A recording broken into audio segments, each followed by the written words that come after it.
Radhanath Swamiji, the second question, which again it's two kind of in one, and if people wanted to ask that if you're with someone who has no religious belief of the afterlife, of the soul everlasting, and even if it's a child you had asked who doesn't know, how can you support them and be with them at that time? Well,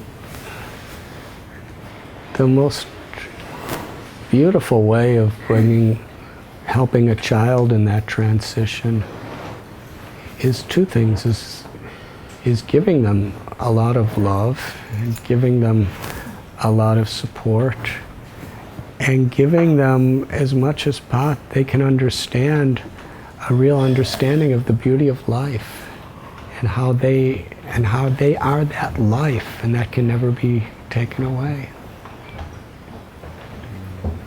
So just to be with them in love and the love of who they are, the life within them.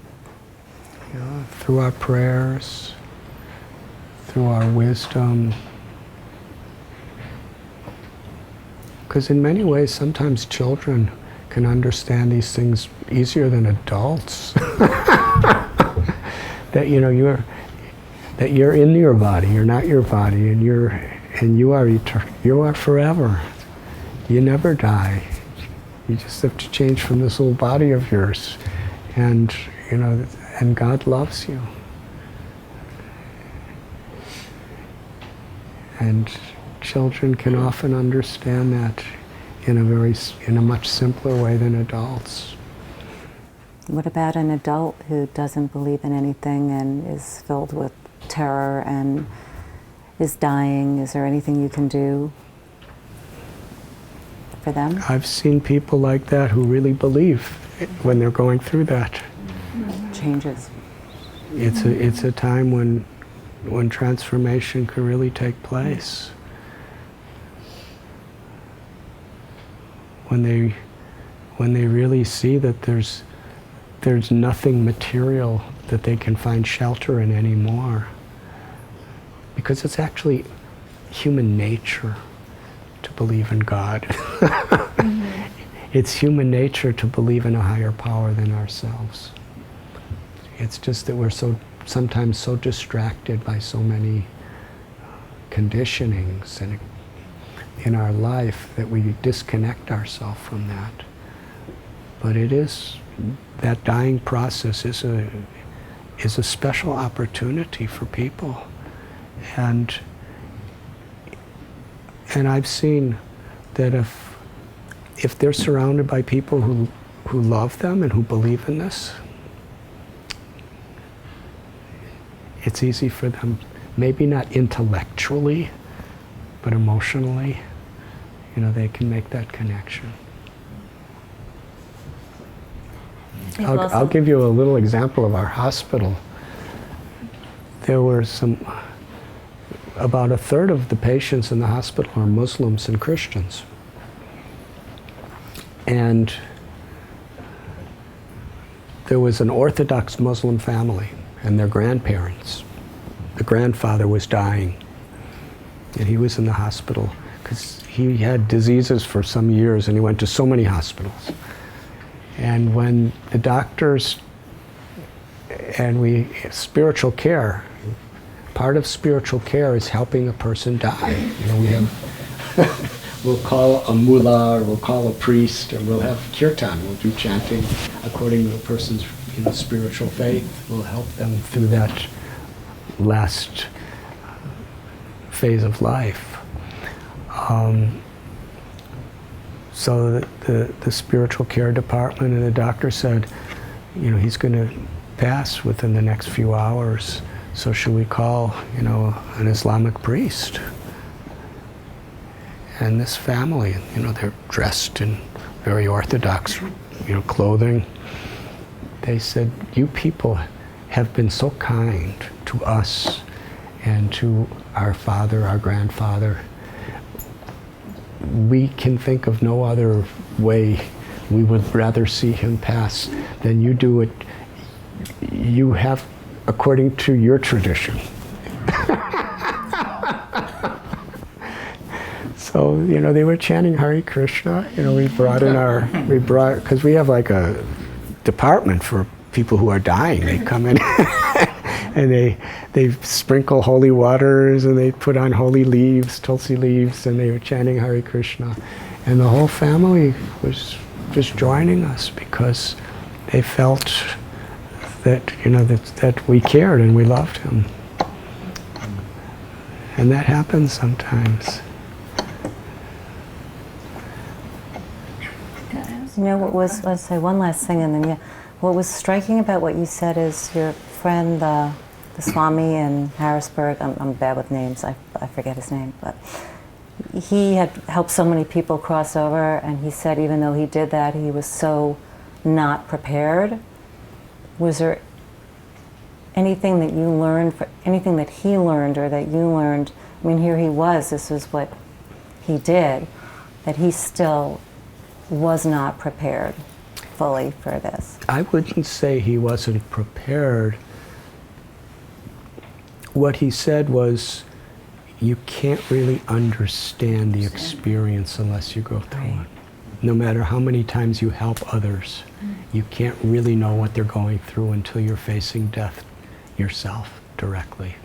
That makes sense. Inevitably. And he said, this is humility in many ways, but it was also, humility is real. It's not just saying something because you want to look humble.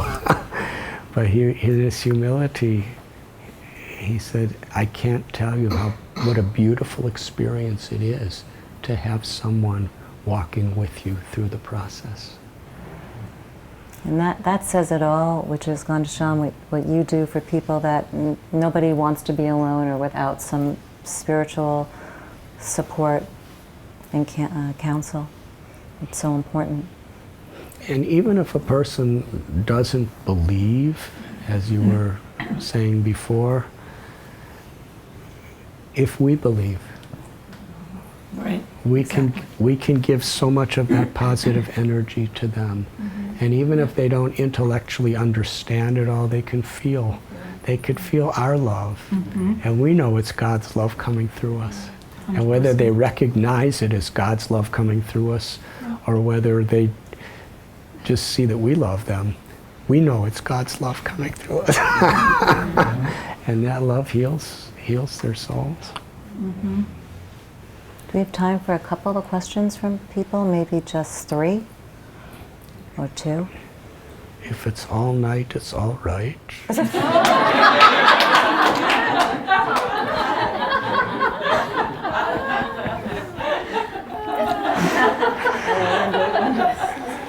Well, I was just, I think you almost sort of That's answered not that. from Bhagavad Gita.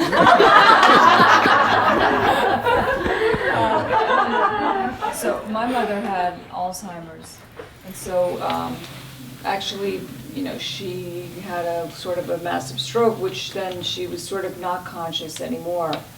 And then we kept the hospice vigil. It was about 7 or 8 days before she finally passed.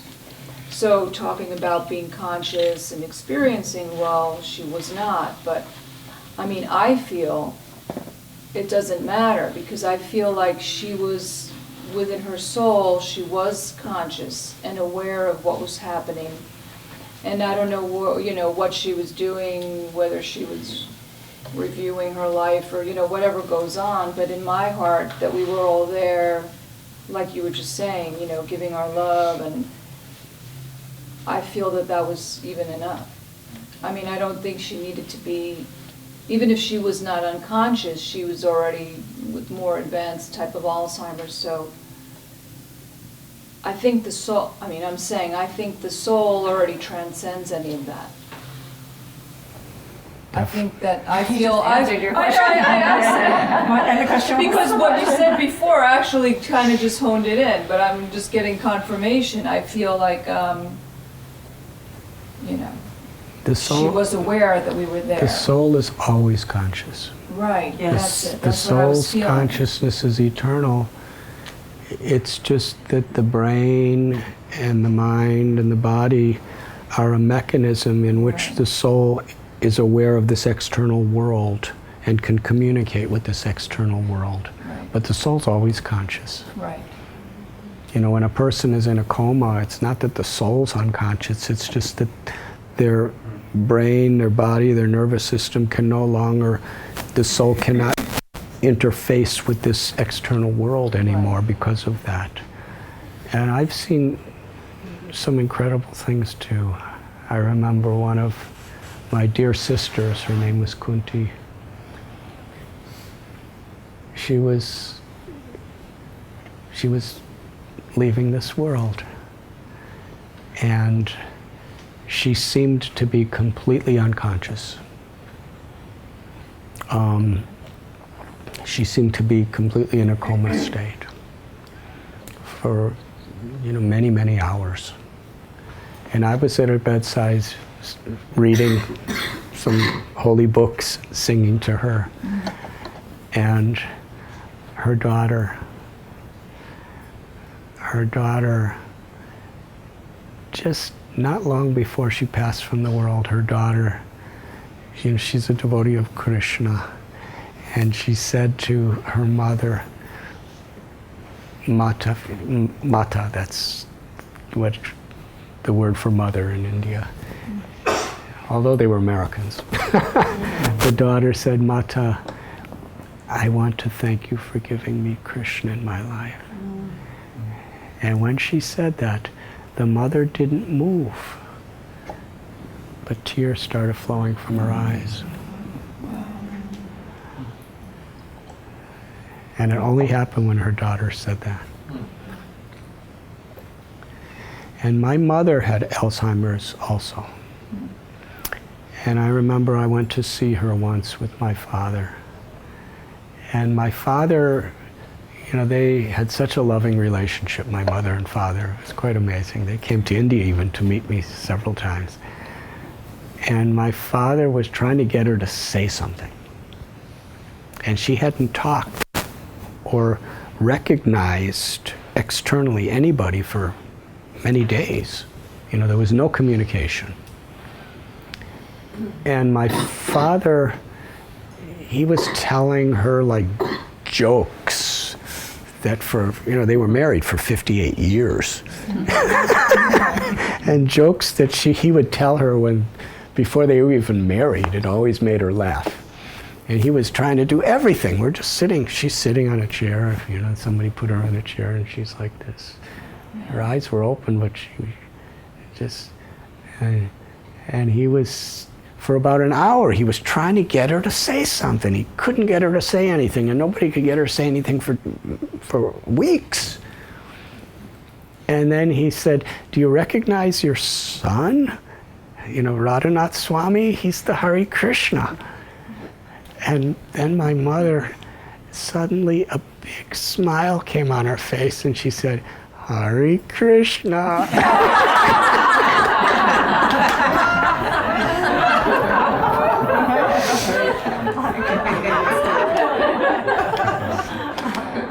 So that I thought that was quite significant.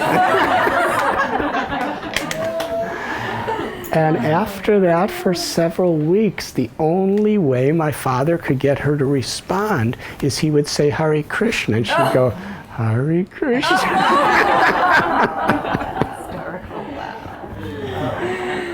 That's all she had to say. That's it. She didn't have to say anything else. Yeah, I think that she was just like, why waste my time talking about all this other stuff? That's what you need to say. But somehow or other, you know, just that beautiful vibration, which she, as a loving mother, she knew how much it meant to me also. It just allowed that interaction. It awakened that ability to interact. So the soul is always aware, and it's always conscious. During its transition, can it be impacted by negativity and fear and all of the emotions that come on the human side of those who were there as their path? can that be imprinted negatively, or is the soul just bigger than all of that? It doesn't matter. The soul is divine. Right. The soul is not changed by the situations of this world. But there's something called ahankar. There's the real ego, that I am an eternal part of God. I'm an eternal lover of God. We're all brothers and sisters. That's the true ego. But the ahankar is the false ego, where we, like in a dream, we conceive ourselves to be these various designated forms of identity that we have. I'm man, I'm woman, I'm black or white or red or yellow or brown, or I'm American or Russian or Indian or Pakistani, or I'm young or old, or I'm happy or I'm distressed. And we experience the soul in that dream state where it forgets its own self. It's identifying with this external form and the different designations of this external form. And then it experiences life through the body, the mind, and the senses. So when the mind is in a miserable state, it's not the mind that's miserable, it's the soul. Because the mind is just like a subtle element, like air kind of, but subtler than air. But when the soul is experiencing life through that mind, it's feeling misery. It's like a dream. It's like this is such a beautiful home of Barbara's, and if tonight I go to sleep and I'm hearing her, and the birds are singing, and her motherly love is just completely, satisfying every desire we could have, which is the way Barbara is, and I'm sleeping, and I'm dreaming that a tiger's about to eat me, right? And I'm running away from the tiger. And the tiger's running full speed at me. And my legs don't move. You ever had a dream like that? Where you really want to get away, and the legs just don't move, and you're going, come on, legs move, and your legs don't move, and the tiger's coming closer and closer. You're really afraid. So much afraid that people in their dreams, sometimes they start screaming and everything. Yeah. But then you wake up and you realize, actually, there's no tigers. There's nice birds singing. So, when we dream that we are just of this world and we forget our true identity and the safeness and the protection and the shelter that we really have with God, all of us, then we identify and we suffer. It's me that's suffering because I'm identifying with the dream. And therefore, spiritual enlightenment is called awakening. It's awakening to our true self. The more we have, the more we could give. Mm-hmm. The more love we have, the more love we could give. The more compassion we're connected to, the more compassion we can be instruments of. So, our own spiritual search is very much so that we could tap into and connect to a power of grace within ourselves. And the more we're tapped into that, the more we can actually, help others. And helping the person who's leaving, helping the relatives around, it's really an inseparable expression of compassion.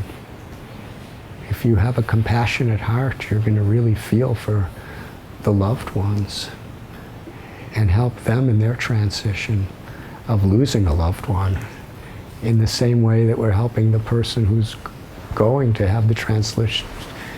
Their transition is they're going to leave this body of theirs, a phenomenon we call death, which is a transition. So we're helping them in that transition so they can make it gracefully, and they can enter into a more beautiful space. But at the same time, if we're feeling compassion for those who are going to lose the loved one, which is oftentimes much more painful, because they have to live with the loss. Sure. And it's a beautiful time to really give them enlightenment, because they'll probably, for most people, they'll never be more receptive than in that tragic state. I know when my mother did pass away, I was in India at the time, and I came back to Chicago, and it was quite amazing, because my two brothers and my father and my mother, they all decided that when she passes, they were going to do something that has never been done in our family in history. They decided to cremate her. And they decided to give the ashes to me to bring to India. Wow. Because she said, she told them, and they really believed it, that she's so proud of what you're doing. She wants her ashes in India. So I put her ashes in the river Ganges. And there were like 3,000 people of our congregation praying and chanting beautiful prayers as I put her in the Ganges and in the Yamuna too.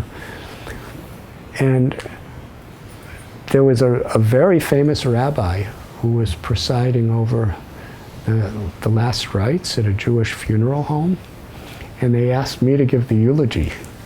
You know, I'm a Swami. And there's all the aunts and uncles and friends and everyone, my brothers and their wives. So I spoke. And, you know, it was a time when people really were feeling the pain of losing a loved one, because she was a wonderful lady. People really loved her. And I remember some of her best friends were there, you know, the elderly ladies. And I'm not a very good speaker, actually, but what I spoke was really from the heart, and I was speaking, you know, spiritual concepts that I felt that would connect with them. And afterward, people were telling me that it opened up a space in their own lives spiritually that they never had before. Now, if I went to their house on a normal day and I told them that stuff, they would have, just eat this stuff and go, But because, of the loss of a loved one, because, their hearts were really receptive. Yeah. And it really went deep. So, when people are leaving this world, the loved ones who are left behind oftentimes, need that care and need that enlightenment even more than the people leaving. And compassion is to create an atmosphere where we can offer that to everyone, both the departing soul and the people who are losing that departed soul. Thank you. Thank you, Radhanath Swamiji. I want to thank you again for taking the time to help us understand and gain knowledge and be more comfortable with our mortality and not to ignore it, because I think by not ignoring it, it makes us more present to the opportunities that are here every moment. And by the way, Radhanath Swamiji is speaking about his new book in the city on Tuesday, on the 3rd and the 10th, The Journey Within, and I've had the good fortune to read a lot of it. It's amazing. And the Bhakti Center's downtown, and I know they welcome all of you with open arms for their kirtan and their talks. It's an amazing place. The restaurant's incredible. There's a little shopping. And so anyway, we're just so blessed to have our communities together. And again, just thank you. So much gratitude for your being here with us. Thank you. And that calling's for all of us. It's just a matter of whether we recognize it and respond to that calling. Okay. In giving, we receive. Just when I began speaking by saying we can't really understand death unless we understand life. And at the same time, we can't really understand life unless we understand death. Because not only is the soul immortal, and how we should prepare ourselves in this life for that final exam so that we can actually be conscious of our true immortality at the time when this mortal frame is left behind. But through that understanding, we can grasp how precious every moment of life is too. That's true. If we understand what life is and when we understand what death is, then we really understand how precious every moment of life is. And not to waste those precious moments. Swami, there's a wonderful Sufi saying that just came up for me as you were just stating the last thing you said.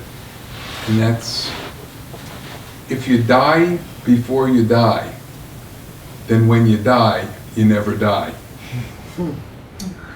Yeah.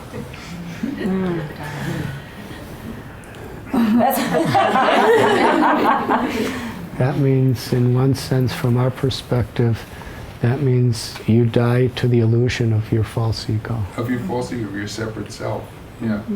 And Bhakti Tirtha Swami, when he was dying of cancer, he wrote a book called Die Before You Die. How did he? Yeah. Really? Yeah, it was his he wrote about 20 books, and that was his last book. On his deathbed, he wrote a book called Die Before You Die. And I see here St. Francis, and in his prayer, that's how he concludes his prayer. In dying, we attain eternal life. That's right. But he's not talking about the death of the body. Right. He's talking about the death of our selfish egos. In the tradition of Hinduism or Vaishnavism,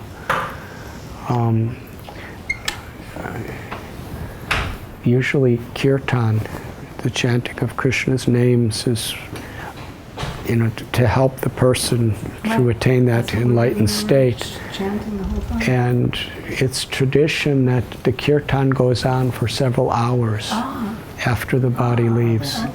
Because even though the soul may not any longer be conscious within this body, still the soul is usually still in the same... Hanging around. Yeah. Yeah, Yeah. definitely. And doing the kirtan longer, the prayerful kirtan, actually helps that soul to to disconnect its attachment any longer to that physical form which it can't really, live through anymore, and go on to its next eternal enlightened destination. In fact, in our Bhaktivedanta hospital,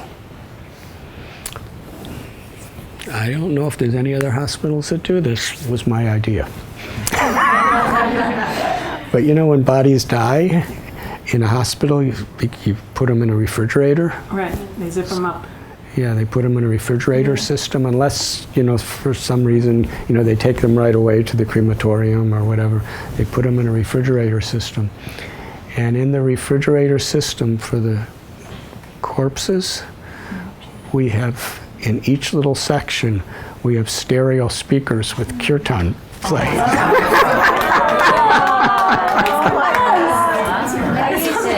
I want to die there. Me too. Let's go. First we'll work there and then we'll die there. Traditionally in India, if the body should be cremated before the sunset of the same day that it So it just passes. In Italy, I think it's within the That's next 24 hours. Like if it's in the evening by the next day, something like that. Same thing. So that's If it's in the evening after the sunset, then before the next sunset. Right. But that's the tradition. But sometimes because they want relatives to come and everything, they don't follow the tradition. What is that's one way to get the reason soul for moving. that, doing it so quickly in India? The idea is the same thing that, you know, that the kirtan is there constantly. Usually the body, as the person's in the process of passing, there's chanting. And then the chanting, it carries on, and they do some last rites for the body, you know, to honor it. And then they, you know, have a procession of chanting, and then the chanting is as the body is being cremated too. That's the traditional way of doing it. Just to help this, to accommodate the soul moving into its next destination. Because as it was said, you know, the nature of the soul, even after death, is it wants to hover to that body that it's identified with for so long. I thought maybe that also that they want to like check out everybody, you know, that everybody's okay, you know, the fact everybody who's left, you know. Yeah. I don't know. It's just we don't know, but I like that thought. That they're comforting those who they've left that behind. we're just making sure everybody's okay and loving each other and supporting each other. And Right? Well, you know, we're going to talk about that in class. We are going to talk about it, and with that, we are going to say good night. Thank you guys. Thank you everybody for coming.